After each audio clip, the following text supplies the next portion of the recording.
for coming to do a farewell conversation for our friend Lucy Topilian.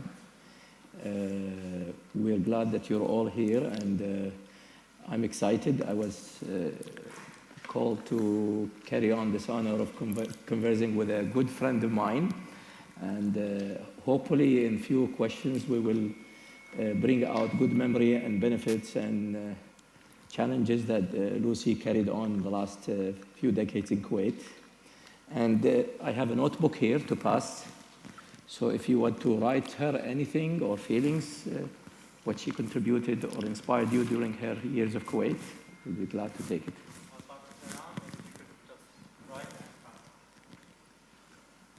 Okay. We chatted, Joaquim, Yasmina, and Lucy and I about raising some few good questions in this conversation, and I edited them a little bit and merged them. So be patient with us and how we can take things out of the journey of Lucy.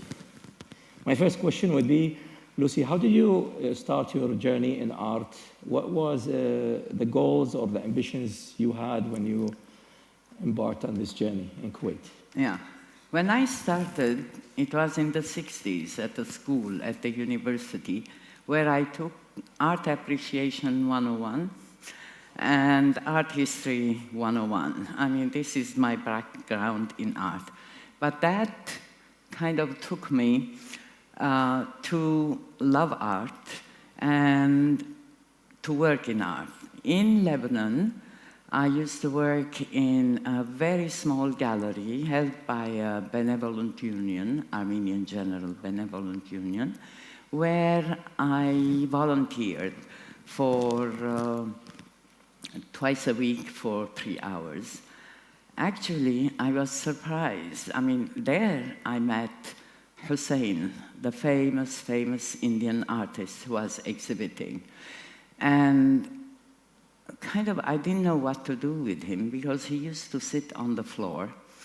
And as I was over there, I couldn't sit behind a desk, so I would go and sit next to him in the floor, and he will tell me all about his art. Now, if I tell you that I understood something or anything, I mean, I will be fooling you. I just could not understand what he was talking about and what his art was, because at school, what we were learning, which is, how do you describe art?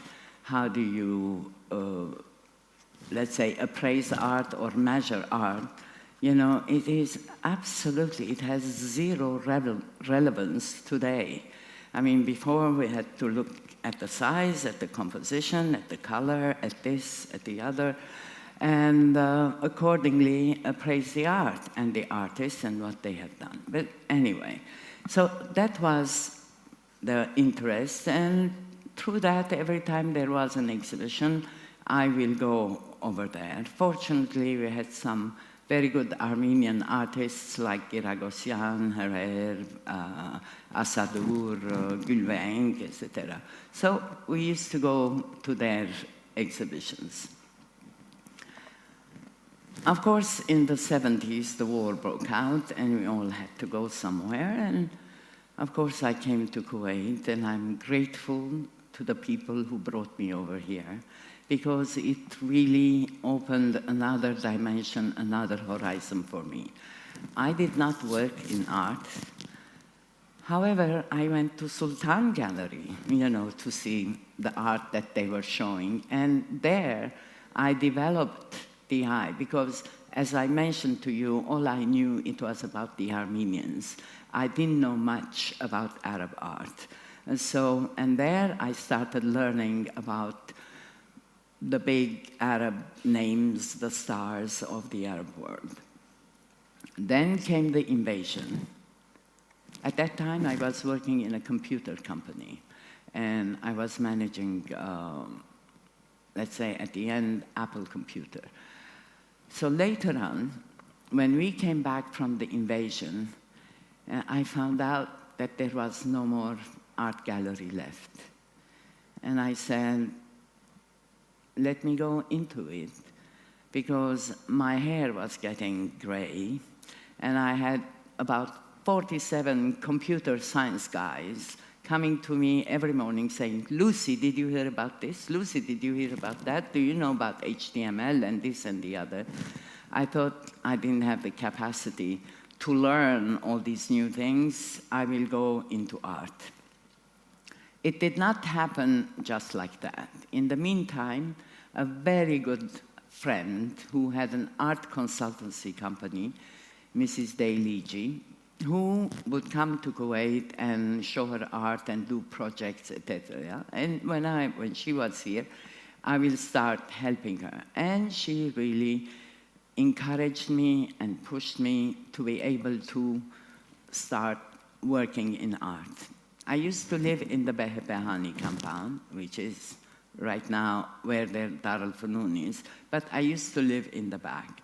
And in 1993, you know, we started with Sheikh Hassan Saad, an art gallery, and we wanted to do it into a contemporary art gallery rather than the regular that we used to see with the fountains and the flowers and, you know, other work. We wanted to introduce all the modern.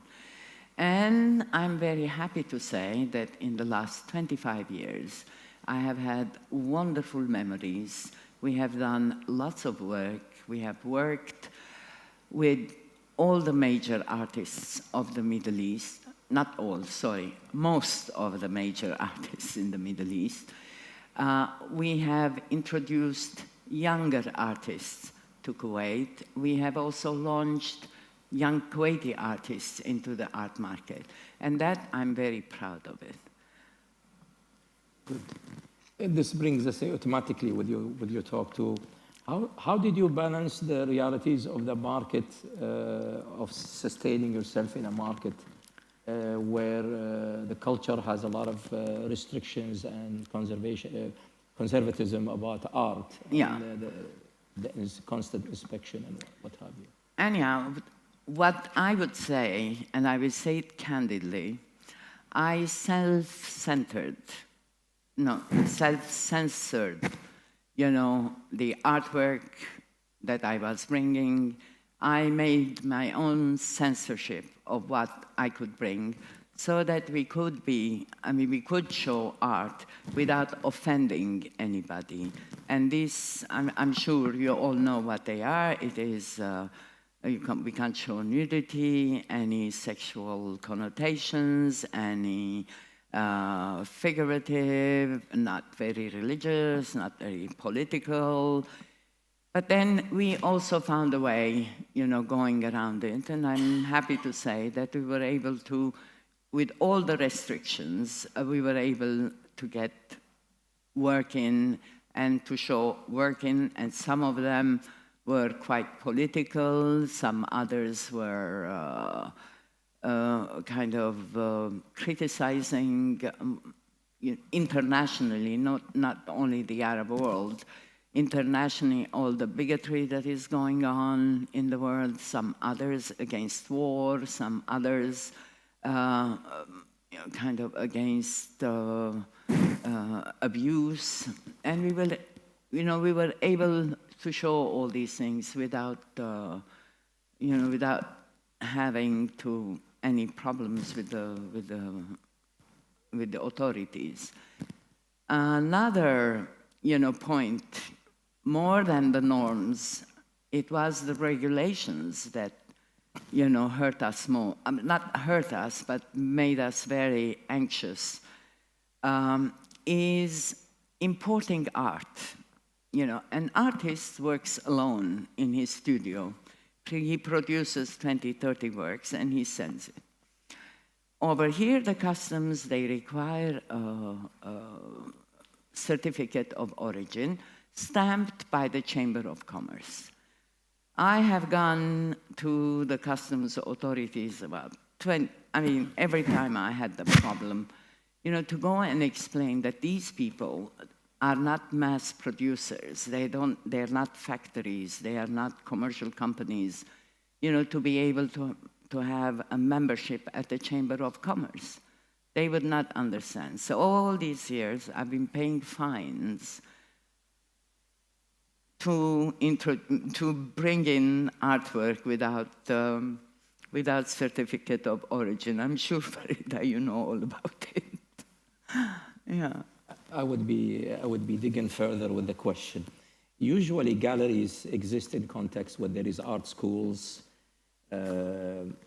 Art schools produce professors, students, professional critics, writing columnists in major newspapers. There is appraisals, formal houses of appraisal. Yeah. I admire the three art galleries that started in Kuwait, starting with Sultan Gallery and you and Bushehri, that you came with an ambition and vision that there is not whatsoever that exists. And what kept you going? What kept you, because you really substitute all these institutions, the universities and the students and the critics and the columnists, and you become a miniature small institution that believes in this kind of a cause. And you keep driven and tenacious about continuing this subject. You have few fans that help you, buyers and people who acquire, but that's not enough. There is a whole infrastructure of lifestyle that sustains that, usually in different contexts. Yes. Well, it is unfortunate that there is no art academy, but some of the universities, the American University of Kuwait has got their art sections. They have excellent professors. But in the beginning, there were a number of art critics that were kicked out of Kuwait, especially the guy of the Qabas, because he did not write beautiful articles about what was going on in Kuwait. I mean, he had the critical eye to see whether an artwork was good or passable or mediocre or excellent. I mean, and so, there were no art critics. And there is also the other side of it. In the beginning, when I started, I always had the openings under the auspices or the patronage or the aegis of some, personalities in Kuwait. And there were lots of people in the gallery, many people came. At the end, I realized that, it was becoming more of a social event, which I like it to be. But everybody was discussing everything without looking at the artwork all around. Or, if somebody was from the authorities, everybody who had heard it, they will come to meet her or to meet him or discuss problems with them, etc. So I decided to stop these openings under the auspices and everything. And I lost all the journalists. In the beginning, they would come and say, a person to cut the... شو بيقولوا بالعربي؟ قص الشريط. No, to cut the ribbon. قص الشريط, yeah. قص الشريف, okay. So, sharit. And so, slowly, the qas sharit, the journalists in the beginning who asked me the questions, they didn't come the next time, and then it became, phone calls, في قص sharit, no ما في قص sharit. And right now, I have 0 journalists in the gallery. No journalists. Nobody talks about it. Nobody talks about the art. Now, if you ask me, what drives you, you also have to realize that it's also a business. It is a livelihood that I had to work very, very, very hard in order to make the gallery first successful with the artists that I brought, with the activities that we did, and everything. But then on the other hand, the gallery had to sustain itself. So that was the driving force to keep the gallery going from year to year to year to year. And thank God, 25 years.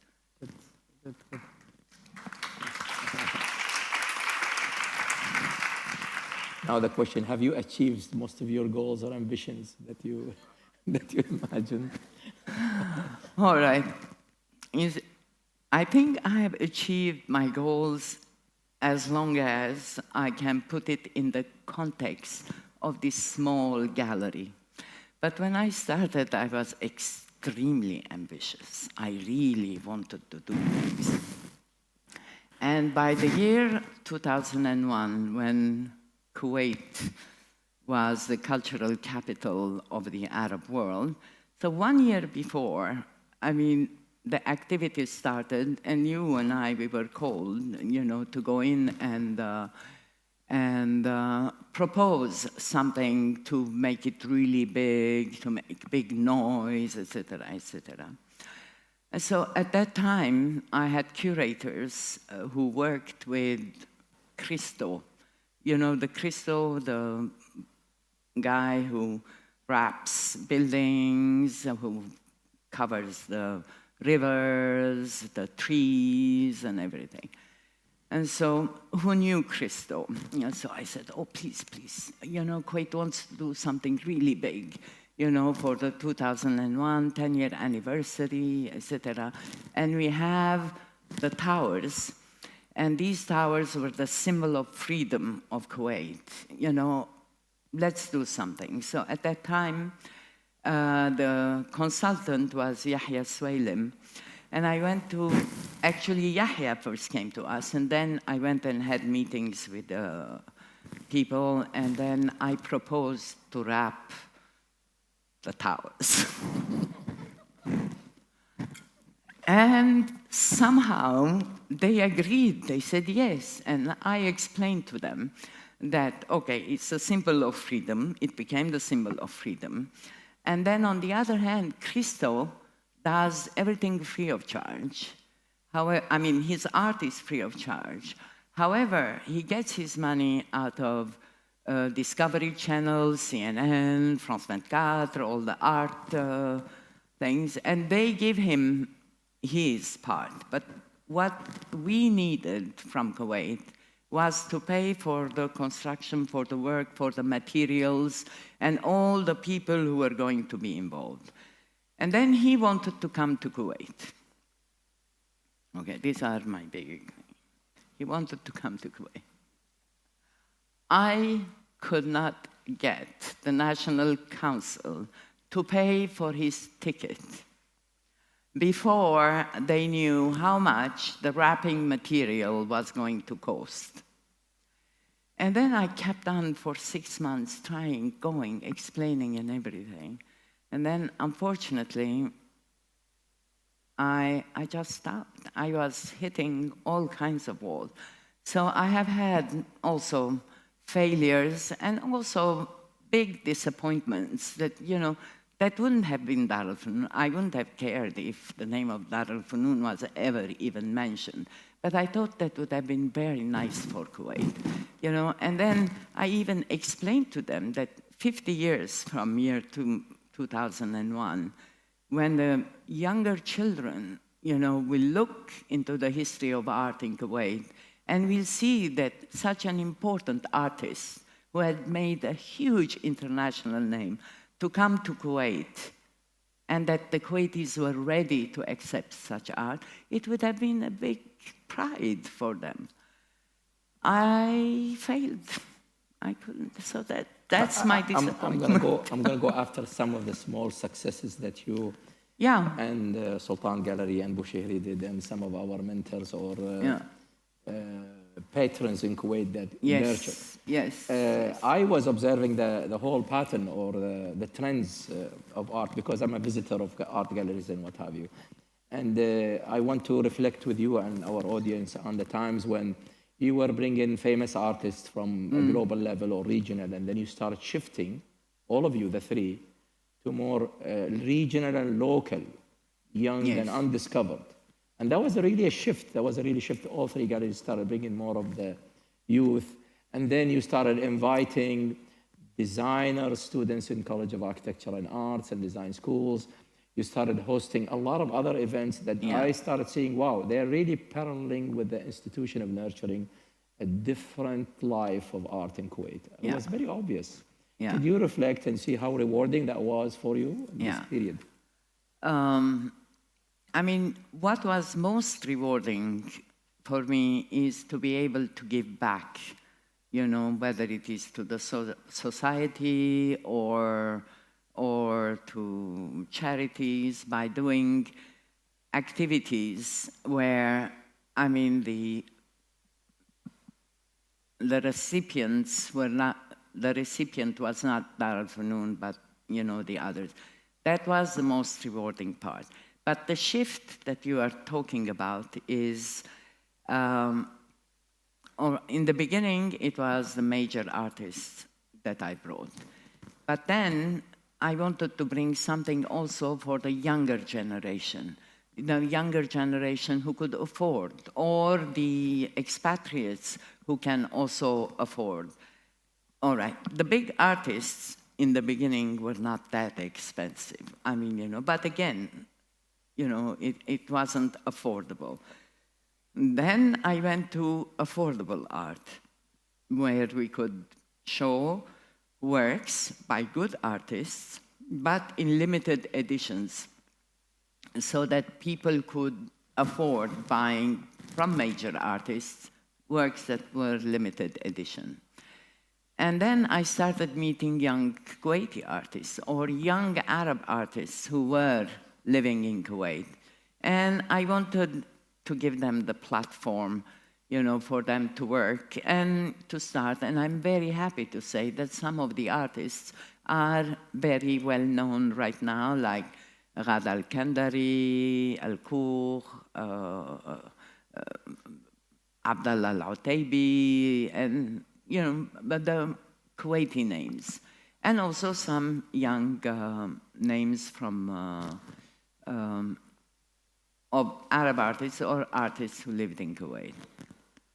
So, you know, that was the shift. And then there is a long dead season in the summers, or from the start of the summer until September. I couldn't keep the gallery empty.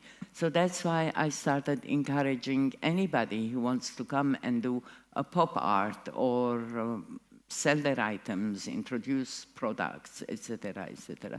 So that was also another way of looking at it, so that I could keep the gallery full, you know, with the artists, or with any design or fashion or whatever, artisanal, handcrafts.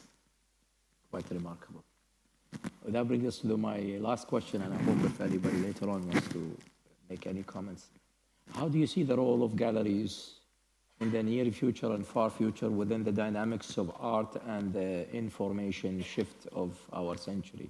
How do you see the future of art galleries? Look, without being negative, unfortunately, the role of the art galleries, you know, has been taken away from them with the art fairs, the auction houses, the all these new trends of art festivals that are happening all over the world. And then, I mean, I don't blame, let's say, a Kuwaiti patron, you know, going and buying in Dubai or in Abu Dhabi, because in Kuwait we are 5 galleries, and perhaps all 5 of them are not for their taste or their budget and everything.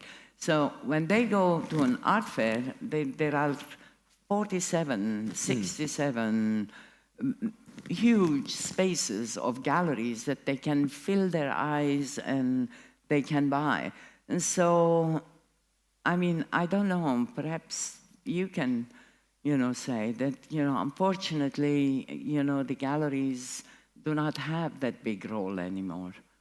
Perhaps of finding artists and, you know, taking them, you know, to another level. But, you know, as galleries, you know, I'm sad to say that we're losing our role in the art market. We see the last 10 years or more a phenomena of a lot of cultural hubs popping up in our Yes. city, and they overlap a little bit of culture and art expressions, not necessarily paintings, but they do so. It looks like there is a new generation, like a whole change of roles, yes. I mean, change it's of changing. context. It's changing. It's changing. It's developing into another As another art changes form. and evolves, Yeah, and so it is the whole evolving. Yeah. infrastructure of it that changing with it, definitely. I think, yeah, we're coming to, and unless somebody wants to make a question or a comment, will be great.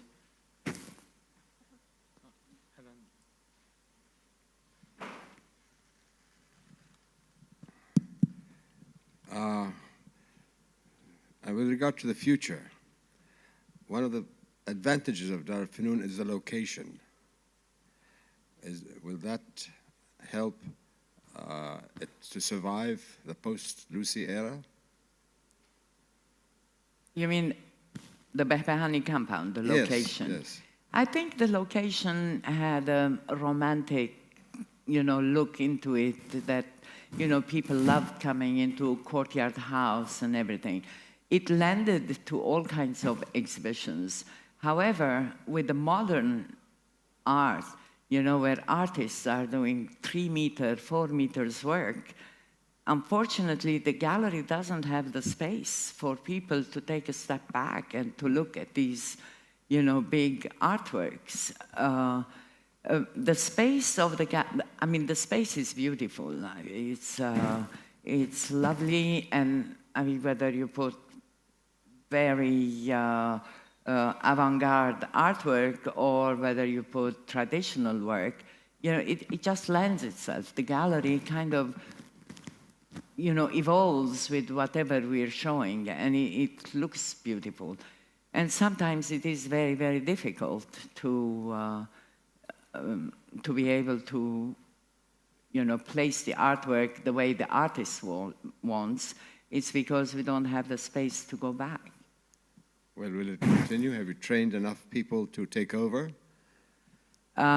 Yes, there are a few trainees, but my partner and her nieces, will take it over. They will continue. Perhaps they will bring another, a little breeze of fresh air, and transform it a little bit, include more art forms. There is, the basics, will be there, for them to continue. Okay. What about Lucy's future in Yerevan? And you're taking Pasha with you and the cat? They are the first ones to go. Yeah. What I'm looking at is Armenians are very good with their hands. They really know how to work the wood, the textiles, the metals, the stones, and I would rather go to handicrafts more than, let's say, major art, because Armenia is not a very opulent country. It is quite a poor country. And, taking my Arab artists over there, it will be just to go and show. And I don't know if any galleries will accept just the show unless I do it with the museums and everything. But then I will go a little bit smaller and I will try to work the handicrafts.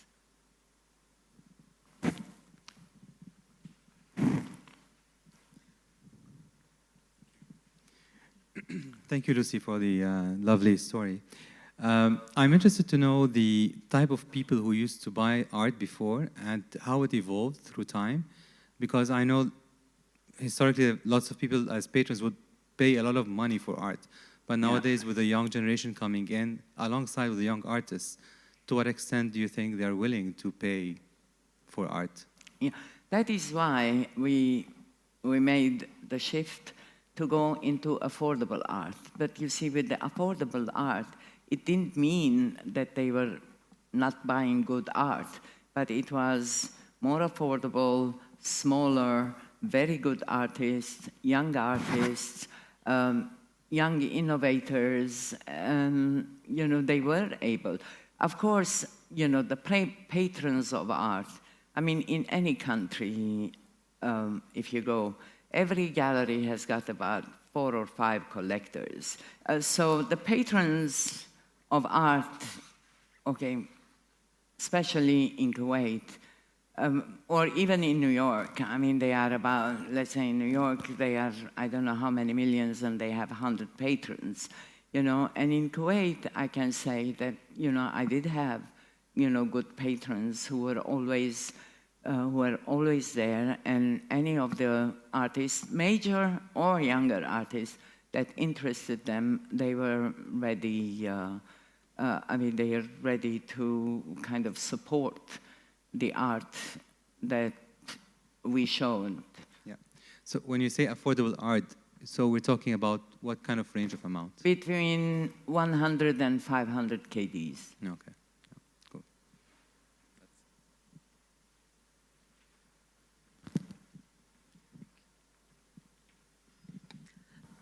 Thank you very much for this evening, Lucy, and I see you, my it's a pity to see you go, of course, but it comes a day when that will happen.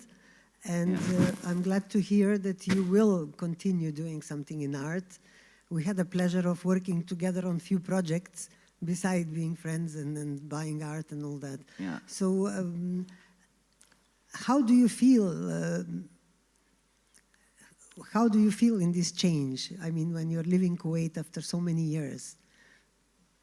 Are you coming back at any time just for visit? Of course, I will visit. It is very difficult. This is the country where I have lived longest, in my life. And I mean, we all had very good days, sorrowful days, fearful days, hopeful days. I mean, we lived the life of Kuwait with its ups and downs.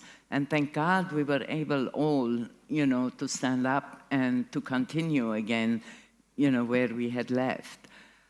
It is very difficult. It is, I mean, I feel that I lived somehow the contemporary history of Kuwait. I mean, Kuwait is a country where, for expats, like us,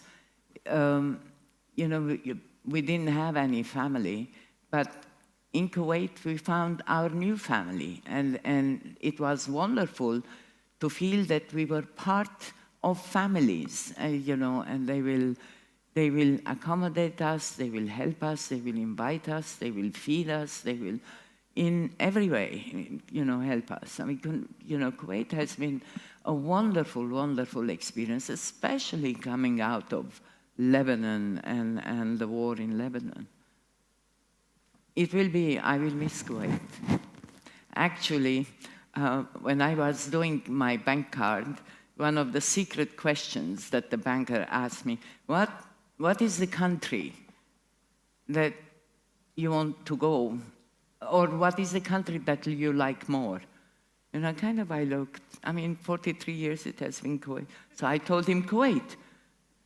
He was surprised. He said, Kuwait, you don't want to go to France? What is your favorite country? I said, no, I'm telling you the reality. He said, everybody says something else. Kuwait. And it was easy to remember.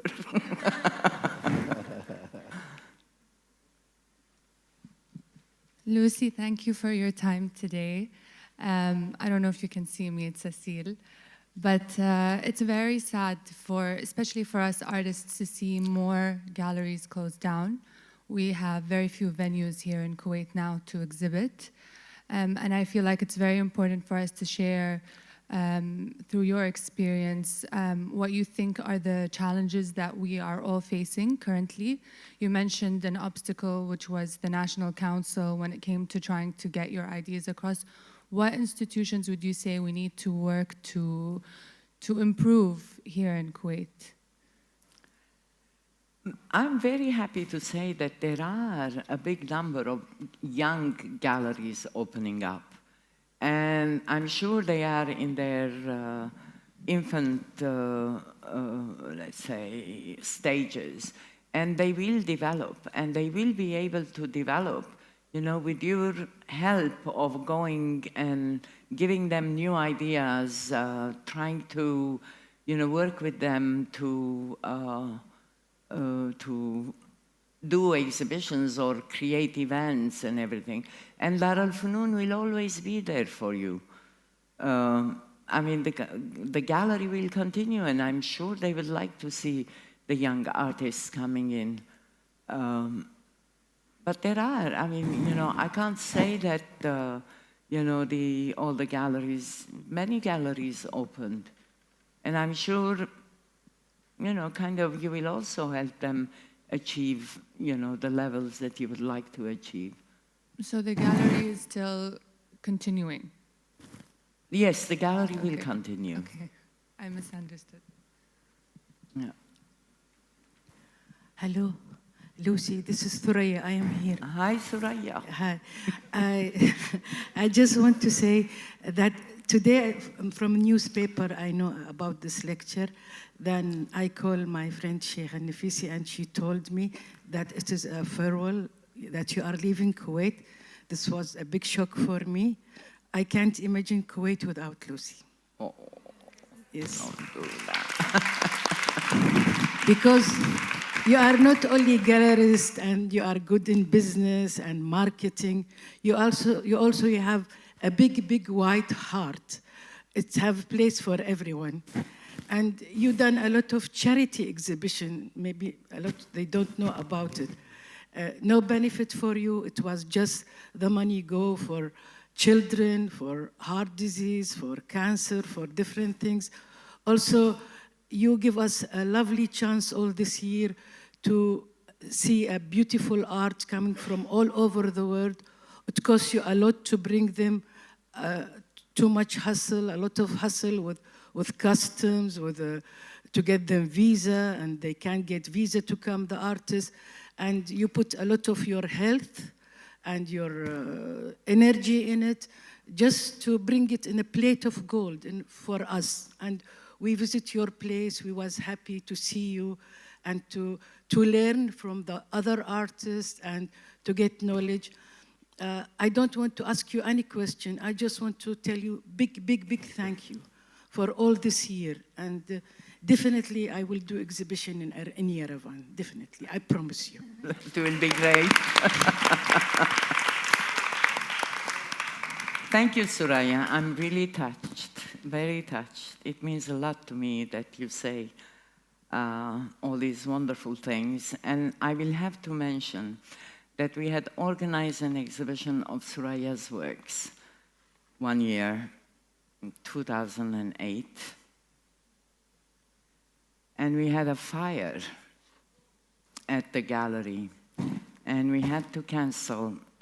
Farida was calling me, not Farida, Suraya, was calling me to say, I'm bringing my artwork. I said, Suraya, you cannot, the gallery is burning. She came running. I mean, I was over there completely dazed, didn't know what to do. And she was over there crying and crying. So I had to console her. But we got back. As I said, I mean, they were difficult days, tough days, but we were always able to come back. Hi, Lucy. This is Haifa. I just wanted to thank you for all the beauty you've brought into our lives, the beautiful artwork that you allowed us to have. And I was shocked to hear the news that you're leaving, and I'm very sad as well. And I find it hard to believe that anybody can fill in your footsteps, because your vision is, unique. And, thank you so much for everything. Thank you, Haifa. I mean, Haifa has been a big support.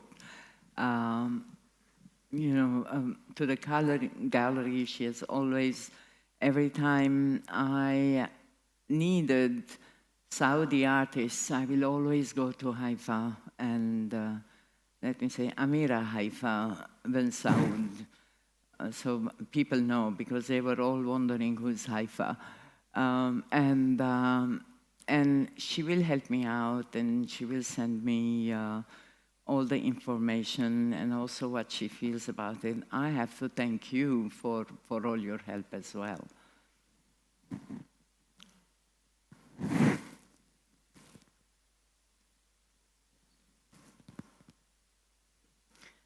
And I have to thank you all. One more question.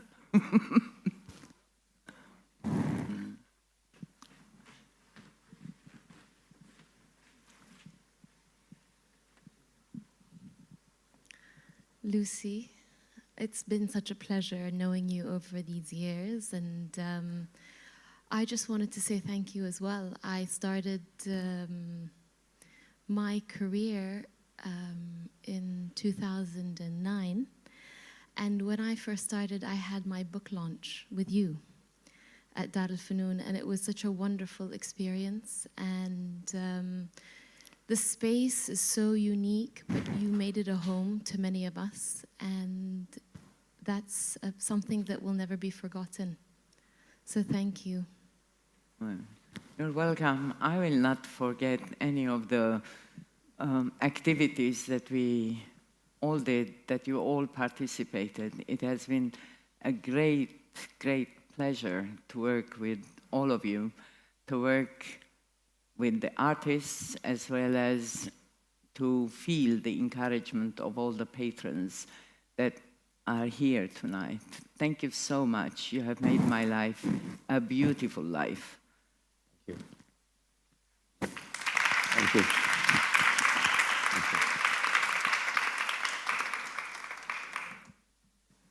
Thank you. Thank you. I would like to thank you on behalf of Nuqat and everybody in the audience for accepting the invitation tonight. It's been an honor. Farid, also, thank you very much for accepting to have a conversation with Lucy as well. It's been a pleasure. Today is the last Monday of Monday Talks at Jack. So we are honored as well to be the institution that kind of concludes that in the presence of both of you.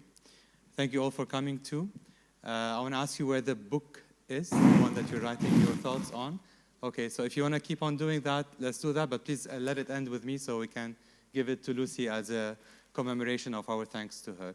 Thank you once again. Thank you all, and have a nice evening. Thank you.